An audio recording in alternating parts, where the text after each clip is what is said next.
Al Señor, estamos en su casa para alabarle, para bendecirle. Voy a suplicar que abramos el primer libro de los Reyes, en el capítulo 2,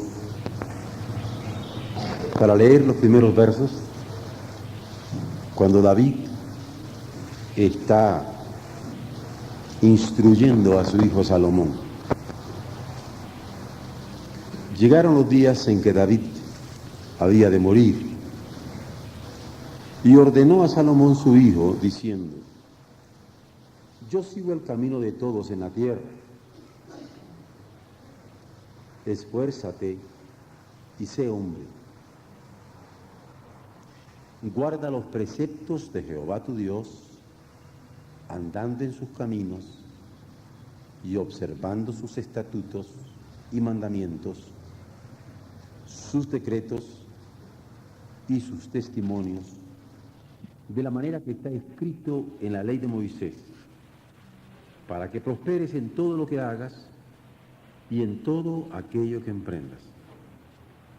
Para que confirme Jehová la palabra que me habló diciendo: si tus hijos guardaren mi camino, andando delante de mí con verdad, de todo corazón y de toda su alma, jamás, dice, faltará a ti varón en el trono de Israel. Primer libro de los Reyes. Cuando se hace un análisis, se dividen los distintos elementos, y cuando se van viendo cada uno de ellos y comparándolos, vamos teniendo una comprensión del todo. Normalmente en un análisis tenemos un criterio para poder hacer el análisis de cada uno de los elementos. Y ese criterio es un criterio rector. Y cuando estamos viendo el primero y segundo libro de los reyes de Israel y de Judá, estamos viendo un criterio de obediencia a la ley de Dios. Y cuando se está viendo la obediencia a la ley de Dios, no solamente se está viendo la obediencia a la ley formal que en 10 mandamientos o en mandamientos litúrgicos se pudiera tener, sino a la legalidad de conducta que estos mandamientos formales estructuran, constituyen, pero en donde la actitud de la obediencia cuenta. Y aquí se está juzgando la historia del pueblo de Israel, no haciendo un análisis de lo económico o de lo jurídico o de lo ideológico, sino de lo político. En algunos casos de la política que en lo político se hacía. Se está haciendo un análisis de los gobiernos y concretamente de los gobernantes. Y en los gobernantes, los reyes. En este primer libro de los reyes vamos a ver básicamente Saúl, David y Salomón. Porque en el segundo libro de los reyes es cuando ya se ve el otro grupo de reyes que va a constituir tanto el reino del norte, que es conocido como Israel, y el reino del sur, que es conocido como el de Judá. Aquí en este primer libro tenemos un comienzo brillante, porque se narra la sucesión de David. Va a seguirle su hijo Salomón, y la obediencia a la ley de Dios es algo que Moisés hace claro como el elemento fundamental de su pueblo. Es donde está parado el pueblo de Dios. ¿Y quiénes lo representan? En este caso concreto, el Rey. No solamente se trata de ser fiel a la ley de Dios, sino al Dios de la ley.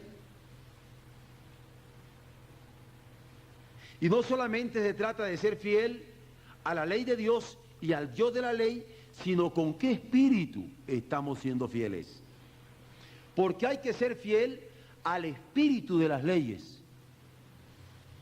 Y no en el sentido que Montesquieu usa ya en nuestra historia prácticamente contemporánea, sino en el espíritu que acá, con un sabor teológico, se da en la Biblia. Quien analiza datos de injusticias sociales a esta altura, no solamente ve las relaciones laborales, atiende también a las injusticias humanas, atiende a las personas y cómo sufren. Esas injusticias que permanecieron ocultas por años y que irrumpen en eventos donde se examinan fallas que han ocasionado catástrofes. Porque falla David y el reino de Israel se tambalea. Falla Salomón y el reino de Israel se tambalea. Es decir, son catástrofes totales por una desobediencia, por un espíritu que no fue sumiso a la ley de Dios. El pueblo evangélico que nosotros representamos por el espíritu de los evangelios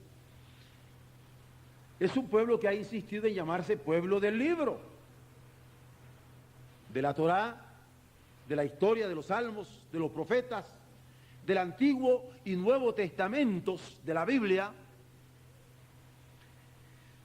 porque hemos aceptado la Biblia como nuestra norma de fe y también como nuestra norma de conducta, porque la Biblia la tenemos como una herencia de Dios en donde Él ha querido manifestar su voluntad para bendición nuestra.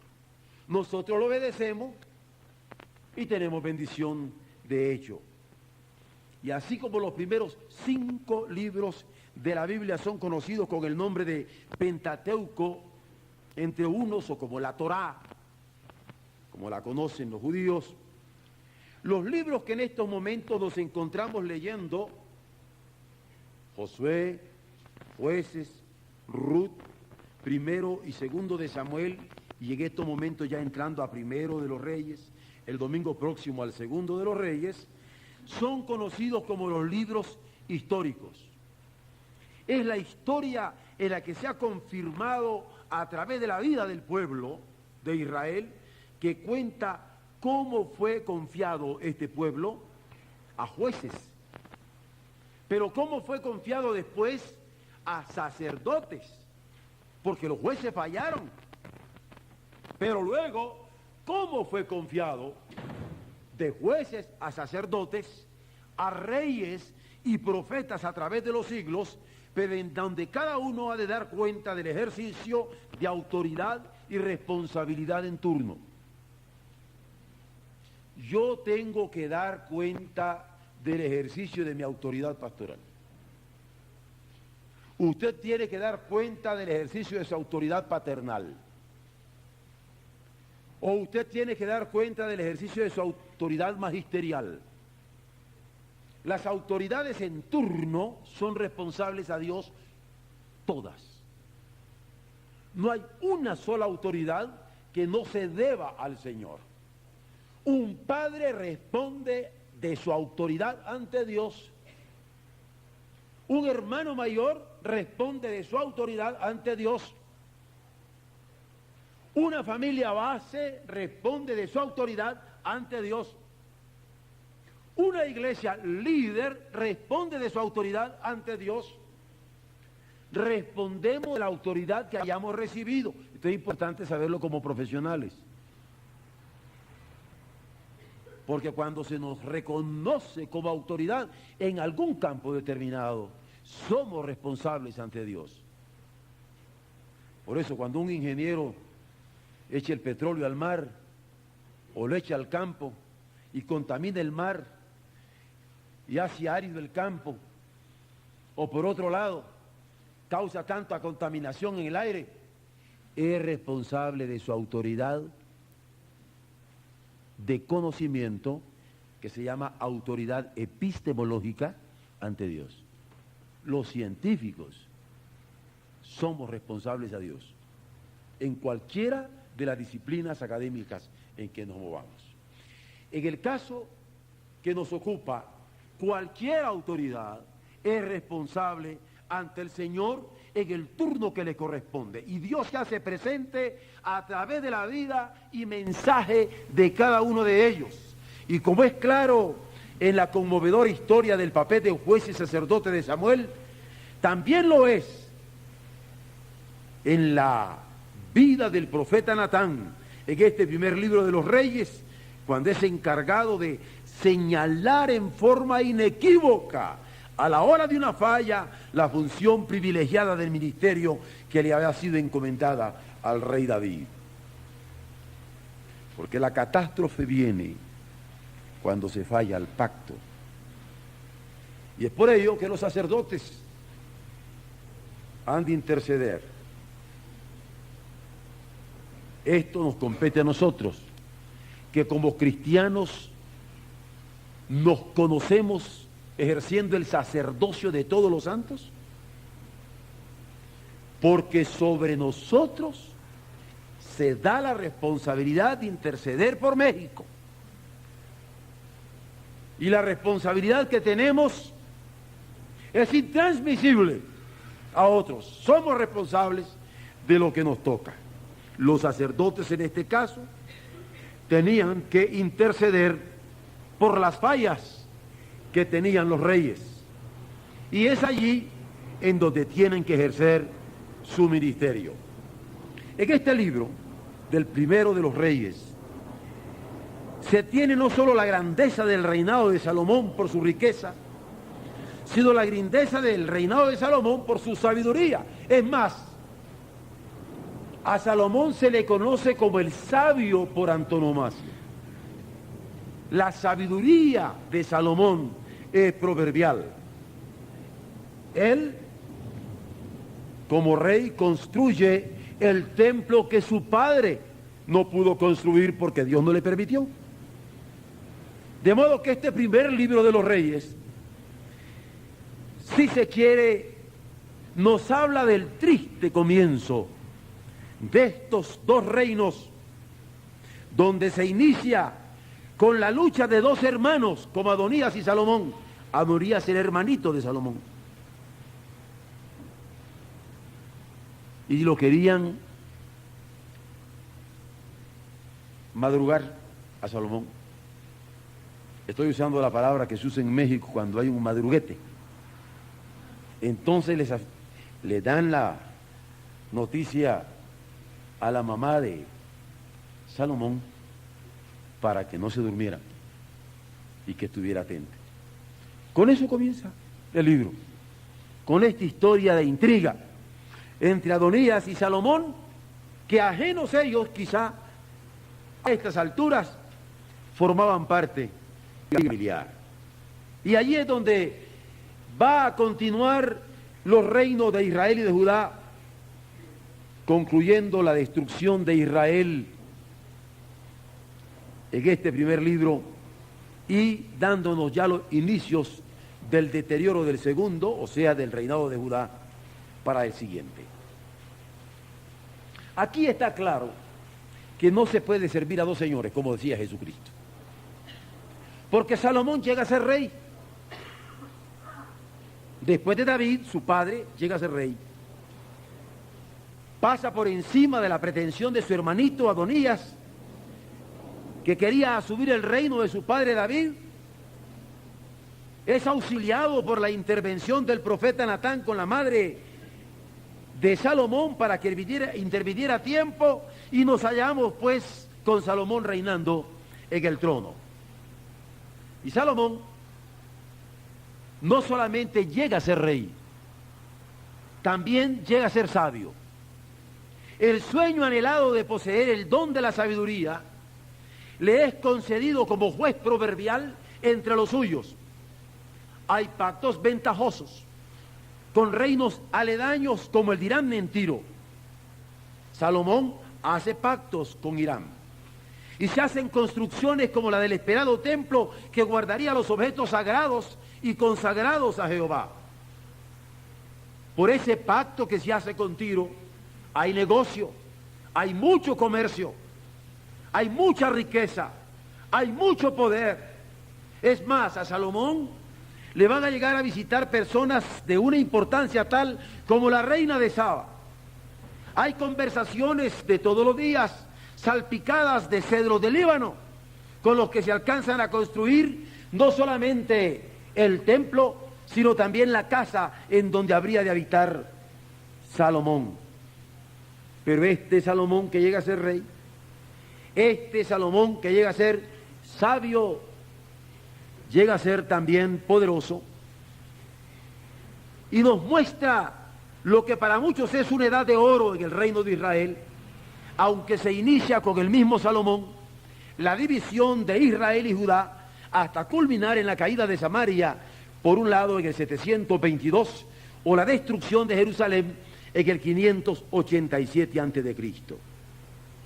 Este rey Salomón, sabio Salomón, poderoso Salomón, llega a ser rico, porque Dios le bendijo, además con poder y la bienaventuranza histórica de haber construido el templo que guardaría el arca de su alianza como signo de victoria sobre todos sus enemigos a través de los siglos. Pero hubo una insensatez en Salomón, un corazón dividido que lo condujo tristemente a la desgracia. Quería ser fiel a Dios, pero terriblemente enamorado. Y falla bajo la influencia de su entorno. Se rodea de personas que él mismo buscó. Se rodea de personas que él mismo codició hasta que las obtuvo. Se rodea de personas que él mismo compró y sedujo. Construye su propio deterioro.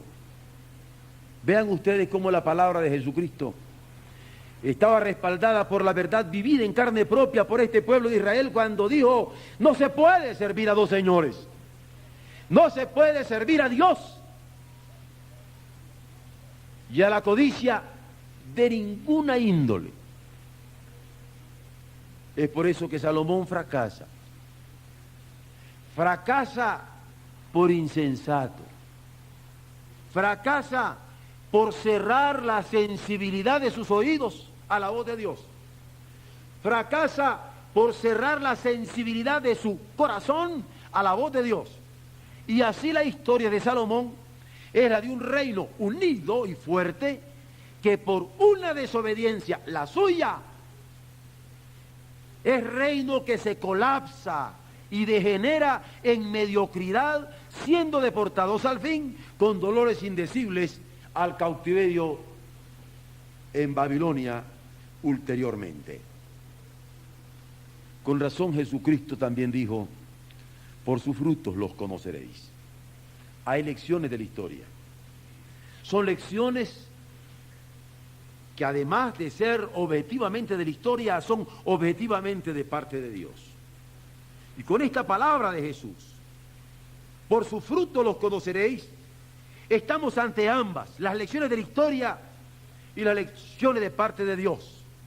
Porque estamos recogiendo las lecciones de la conducta de los sacerdotes cuando fallaban, o recogiendo las lecciones de la conducta de los reyes cuando fallaban, o recogiendo las lecciones de la conducta de los profetas cuando fallaban, en cuyas vidas se podía ver causa de castigos, o también se podían ver causa de bendiciones para todo el pueblo que posteriormente habrían de asumir como responsabilidad personal, en tanto que creados para Él. Y no solamente creados para Él, sino constituidos con leyes, concretas para él como pueblo de sacerdotes, para estar en su presencia en oración todo el tiempo. Por eso es que cumplir con el pacto trae bendición. Hay que amar el reino y al rey, al reino de Dios y al Dios rey. Hay que amarlo, hay que amar sus leyes, hay que amarle con un espíritu de entrega total, porque cuando cumplimos con lo que Él nos demanda, hay bendición como consecuencia. Este Reino Unido es la narración de los hechos de Salomón y los anales de los reinos de Israel y de Judá. Este Reino Unido es la narración de los archivos que conservan lo que se dio en un periodo aproximado de 120 años. Unas historias de fracasos espirituales en donde en la Biblia se registran como hechos tal cual están. Recuerdos de profetas inolvidables como un Elías perseguido por predecir la sequía, o desafiando a los profetas de Baal en el monte Carmelo, pero que Dios arrebata al fin, sin gustar muerte, en un carro de fuego. Y a este profeta Elías es a quien sigue el profeta Eliseo, a pesar de las tensiones espirituales y físicas que le habían sacudido remitiéndolo al desierto. A Elías, para huir hasta Horeb, a escuchar a Dios en silencio, en un silbo apacible y suave, pero oírlo para una vida fructífera, comunicando el mensaje en medio de su pueblo, que estaba confirmado por milagros portentosos. ¿Cómo hay que cuidar los cantos a Dios? Porque en ellos se adquiere la teología que aprendemos cada día. Y en el libro de los Reyes hay cánticos conservados para que adquiramos por lecciones directas lo que hemos de aprender para adorar y honrar a nuestro Dios. Este primer libro de los Reyes tiene cánticos y anécdotas populares de lo vivido por 19 reyes que subían y bajaban, 19 reyes que vivían y morían, 19 reyes que celebraban e intrigaban avanzando con desatinos que en ocasiones duraron reinados efímeros de unos cuantos días, 4, en determinado momento. Cada uno debía proseguir la obra iniciada por David. Y cuando se es consciente que en tanto que rey se personifica a un pueblo, se puede explicar el porqué en las páginas de la Biblia haya narraciones grotescas de la insensatez humana, respondiendo a la misericordia de Dios. Dios quiere conservarnos en memoria que nos ama con fidelidad indeclinable. Quiere dejar grabado en nuestra memoria que nos ama incondicionalmente, de modo que la bancarrota moral y política no resulte más que como una consecuencia de esa existencia personal que ha fallado como responsabilidad mal asumida o responsabilidad mal vivida. Dios llama, nosotros le respondemos. Vocación y responsabilidad. Vocación de Dios y responsabilidad del hombre. Vocación de Dios y responsabilidad que yo asumo o responsabilidad que yo vivo. Y como reyes fueron responsabilidades no asumidas en su totalidad y no vividas con la intensidad que Dios quería que fueran vividas. Es allí en donde la Biblia aparece como una revelación de Dios que se ha recopilado en fuentes fidedignas para nuestra edificación, para que no caigamos en los errores que cayeron David o Salomón en este caso. Es así que Jesús lo aclaró a sus discípulos cuando les dice: erráis cuando ignoráis las Escrituras, porque ellas fueron escritas para vuestra edificación. Ellas son las que dan testimonio a través de la ley, a través de la historia, a través de los salmos, a través de los profetas. Ellas son las que dan testimonio de mí. Cuando Juan el Bautista llega a decir: he aquí el Cordero de Dios que quita el pecado del mundo, es que aquí el Cordero de Dios que estaba señalando a Jesucristo, toda la promesa de la Torá, de la ley, toda la promesa que había estado a través de la historia de Israel y de Judá, que había sentido en el mensaje de los profetas, allí se estaba viendo. He aquí el Cordero de Dios que quita el pecado del mundo. Por eso le dice Jesús cuando va camino a Emaús con ellos: erráis ignorando las Escrituras, porque ellas son las que dan testimonio de mí, y para nosotros han sido escritas para no tropezarnos con la misma piedra de la desobediencia. Es así que en esperanza somos salvos. Yo entiendo que la historia es económica. ¿Cómo podríamos negar eso? ¿Cómo podríamos negar que la historia es política? ¿Cómo podríamos negar que la historia es de luchas ideológicas? Pero también entiendo que la historia es de tremendas idolatrías que se han mezclado en el pueblo, y particularmente en el pueblo de Dios.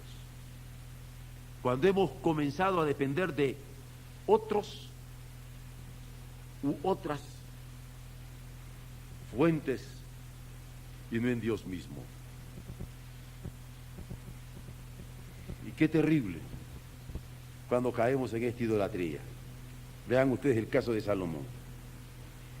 Por conquistar a una muchacha, acaba diciéndole: no, mi amorcito, lo que tú digas. Ah, pues aquí te vas a hincar, pues ahí se hincaba. Pues aquí vas a hacer este sacrificio, pues ahí andaba haciendo el sacrificio. Pues ahora vamos a hacer este altar acá, pues ahí andaba haciendo el altar. En una moneda extraordinaria, es un tipo de subasta. La lealtad a Dios por acomodos, eso es idolatría. Honrar a las criaturas, no al Creador, a lo perecible y no al eterno. Por eso, cuando más allá de lo económico, más allá de lo político, más allá de lo ideológico, más allá de lo jurídico formal, nos damos cuenta de que hay atracciones idolátricas que nos hacen sucumbir ante nuestra lealtad a Dios, fallándole, es que nos percatamos que hay que atender la vida espiritual. ¿Con qué espíritu estamos adorando al Señor? ¿Con qué espíritu estamos siendo fieles a nuestro Dios? ¿Con qué espíritu nos estamos entregando a Él? ¿Qué pecado está estorbándonos para saber que vamos a darle cuenta? ¿Qué ideas, qué costumbres, qué comportamientos nos están destruyendo? ¿Qué contubernios nos están deteriorando? ¿Qué nos están matando? Hay que darnos cuenta de esto. Por eso la Biblia fue dejada para nuestra edificación, para que nos percatáramos de los errores en que no debemos caer. Por ello es que insiste que sin obedecer a Dios no hay paz. ¿Para qué decir que hay paz si no hay obediencia a Dios? Por eso insiste que sin obedecer a Dios no hay seguridad, ni con 1 millón de policías. Sin obedecer a Dios no hay prosperidad, ni con todos los préstamos de todos los bancos del mundo. Préstamos al cabo.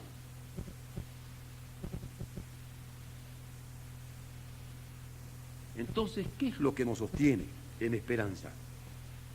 Justamente Dios. Esperamos en Él y Él hará.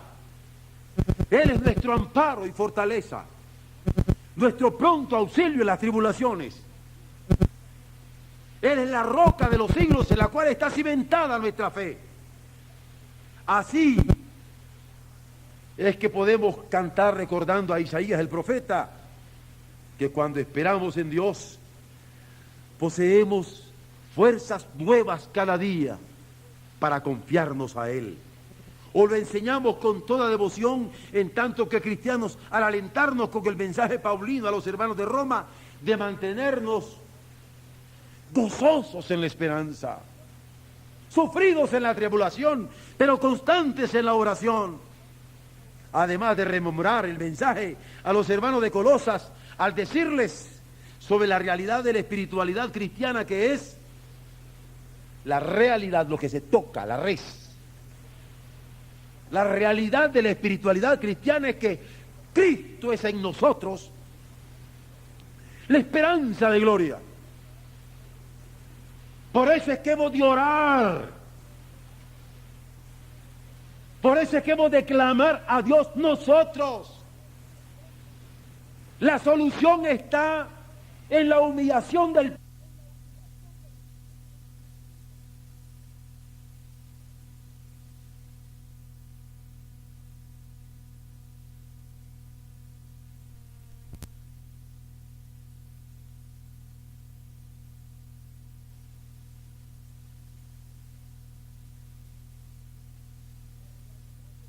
La realidad de la espiritualidad cristiana es que Cristo es en nosotros la esperanza de gloria. Por eso es que hemos de orar. Por eso es que hemos de clamar a Dios nosotros. La solución está en la humillación del pueblo de Dios. Entendámoslo.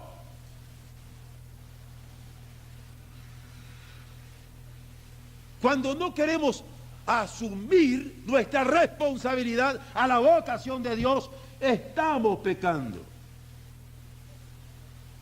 Nos estamos deteriorando. Nos estamos autodestruyendo. Cuando estamos cayendo en las redes de nuestra propia codicia, carnalidades ciegas, obnubilantes, estamos deteriorándonos. ¿Cómo hay que ver en este primer libro de los Reyes, a pesar de las fallas de Saúl, de David, de Salomón, que van a constituir el Reino Unido, que Dios permanece fiel? Y todo está bajo su control. Y allí hay lecciones invaluables, porque Dios había dado antaño a Josué la tierra de Canaán, y el milagro podía repetirse. Quien tiene razón por qué confiar, entiende que más que moverse en la desesperación, se está sustentando en la experiencia, se está sustentando en la historia, se está sustentando en la esperanza. Puede sustentarse y cantar: tu reino amo, oh Dios, tu casa de oración, el pueblo que ha encontrado en ti salvación y redención y protección. Ese es el que yo amo. Bendito sea Él. Cuando en Cristo nos permite recrear nuestra mente y nuestra mentalidad, nosotros tenemos la mente de Cristo, si esperamos en Dios, para percatarnos que es a Él a quien hemos de encomendar nuestro espíritu en la hora aciaga, que pudiéramos finalmente creer que ha concluido, porque hay siempre un porvenir mejor, porque subsiste la promesa hecha a Abraham y confirmada en David, repetida por David a Salomón, y que ha sido repetida también por los profetas Oseas, particularmente Jeremías, que fueron tan claros en la renovación del pacto para Dios de parte de su pueblo. ¿Qué podríamos decirlo nosotros ahora, cuando mes a mes en este mismo santuario estamos haciendo la renovación de un nuevo pacto? Estamos renovando el pacto con nuestro Dios. Bendito sea Dios en Cristo, porque es en Él que podemos conocer ahora el cumplimiento de estas promesas, el cumplimiento de estas profecías. Cuando celebramos en nuestra iglesia mes a mes este nuevo pacto ahora en su sangre. Bendito sea porque entendemos el por qué dijo que estaría con nosotros todos los días hasta el fin del mundo. No tenemos derecho a desesperar. Somos dueños de la esperanza. Cuando el ángel anunció a las mujeres en aquella mañana de gloria, no está aquí pues ha resucitado, es porque la inauguración de este nuevo reino se había consumado. Se daba la revelación, se daba el apocalipsis que nos permite exclamar gracias a Dios por su don inefable. Gracias al Padre por el Hijo bendito de su amor que nos ha querido redimir. Gracias a Él porque no nos desampara jamás. Gracias porque es nuestro amparo y nuestra fortaleza.